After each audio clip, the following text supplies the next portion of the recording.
Bonjour, je m'appelle Brigitte Skeen, je suis cofondatrice de Talent IQ, une firme conseil innovante en acquisition de talent, et d'OBX, un créateur d'expériences onboarding.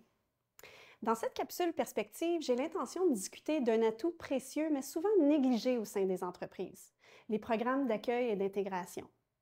Et j'aimerais explorer deux points. D'abord, les raisons pour lesquelles on néglige souvent d'investir dans l'intégration, et ensuite les caractéristiques communes aux entreprises qui se distinguent par l'excellence de leur processus d'accueil.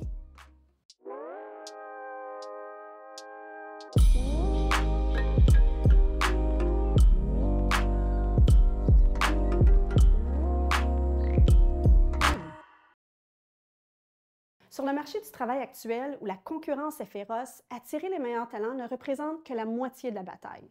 La véritable clé réside dans la fidélisation de nos talents. Et lorsqu'on regarde de plus près qu'est-ce qui influence notre taux de roulement, on retrouve en tête de liste, et oui, l'accueil et l'intégration. Pendant ce processus, on est confronté à notre premier défi, celui de tenir les promesses qu'on a faites pendant le recrutement. On commence à bâtir la confiance avec notre nouvelle recrue, puis on oublie souvent que c'est la phase la plus vulnérable de l'expérience employée. On doit donc mettre de l'avant une approche plus attentionnée. Sinon, tous les investissements qu'on vient de faire pour le recrutement seront perdus et on va se retrouver à la case départ. Ma curiosité sur ce sujet m'a amené à examiner ces fameux programmes d'accueil et d'intégration au cours des dernières années. Et voici mes observations. Une bonne intégration peut améliorer la rétention de 82 %. 69 % des employés sont plus susceptibles de rester pendant 3 ans s'ils ont vécu une excellente intégration. Et les entreprises dotées d'un programme d'intégration bien conçu améliorent leur productivité de plus de 70 %. Les résultats sont incontestables. C'est un investissement stratégique qui a un impact significatif sur la performance de nos organisations. Mais voici ce que j'ai trouvé d'encore plus intéressant au cours de mes recherches. Ce que les entreprises considèrent comme une bonne intégration est souvent ce que les nouveaux employés perçoivent comme le strict minimum. Alors, je vais faire une comparaison avec l'expérience d'aller dans un nouvel hôtel. Lorsqu'on arrive à l'hôtel, on s'attend à être accueilli avec courtoisie, à ce que notre chambre soit prête à l'heure et bien sûr qu'elle est propre. Et quand ça arrive, on n'appelle pas tous nos amis pour nous vanter de notre expérience. C'est la même chose pour l'intégration. Être accueilli chaleureusement, recevoir les informations importantes concernant mon nouvel emploi et les outils dont j'ai besoin pour faire mon travail, c'est le strict minimum. Et malheureusement, c'est ce que la majorité des entreprises font actuellement. Mais ce que j'ai également découvert et qui est important de comprendre, c'est lorsque les choses vont mal pendant l'intégration. Il est pratiquement impossible de s'en remettre. Donc, je reviens à mon exemple avec l'hôtel. Imaginez qu'à mon arrivée, on m'informe que je dois attendre 3 heures pour ma chambre. Ou pire encore, qu'en me mettant au lit, je découvre que les draps sont sales. Je pense qu'il est juste de dire que non seulement je ne vais pas y retourner, que je risque aussi de fortement déconseiller cet hôtel à tous mes amis. Alors, si votre nouvel employé n'a rien à faire pendant la première semaine, est enfermé dans une pièce pour compléter des formations en ligne et n'a pas ses outils de travail, ça va semer un gros doute dans son esprit et il risque de démissionner. Donc, il ne faut pas manquer notre coup, sinon les conséquences sont désastreuses.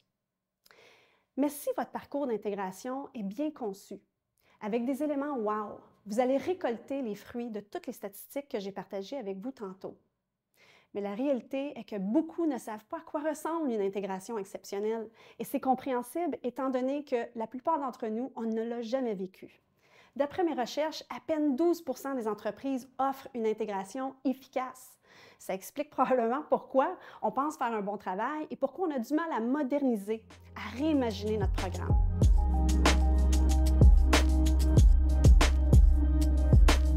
La question se pose donc de savoir quelles sont les caractéristiques communes aux entreprises qui excellent dans leur programme d'accueil et d'intégration. Voici les 4 principaux éléments qu'ils ont en commun. Pour commencer, ils ne considèrent pas l'intégration comme un processus, mais plutôt comme une expérience. Et à ce titre, leur programme permet aux nouveaux employés de s'imprégner de la culture, des valeurs et de la mission de l'entreprise. Et permet aux employés de se sentir connectés, valorisés, et ce, dès l'acceptation de l'offre et pour les 12 premiers mois. Deuxièmement, ils ont des plans d'intégration clairs, documentés et bien définis qui décrivent l'ensemble du parcours.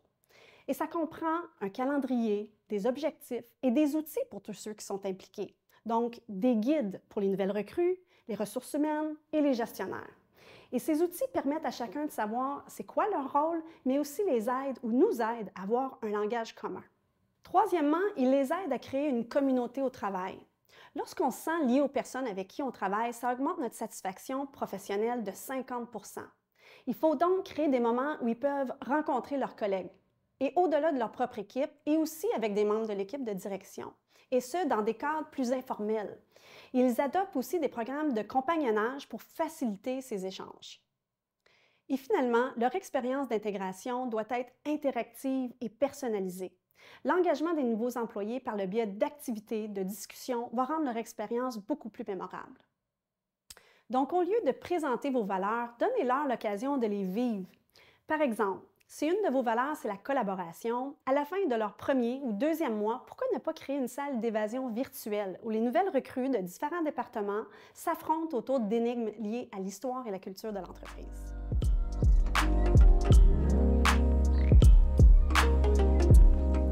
Pour conclure cette perspective d'aujourd'hui, j'aimerais vous laisser avec une réflexion. Au cours des dernières années, on a mis beaucoup d'emphase sur le recrutement. Et sûrement, plusieurs d'entre vous avaient investi dans votre marque employeur et l'expérience candidat. Mais il est peut-être temps maintenant de porter votre attention à la prochaine phase critique, l'intégration. Voici la question que j'aimerais que vous vous posiez. Les engagements que nous avons pris au cours du processus de recrutement se reflètent-ils dans le niveau de soins et d'attention que nous accordons à l'expérience d'intégration? Ou plus important encore, quelles sont les conséquences de continuer à offrir le strict minimum? Moi, je pars du principe que les nouvelles recrues n'oublieront jamais comment vous avez cultivé le lien employé-employeur et que cette première impression va grandement influencer leur niveau d'engagement.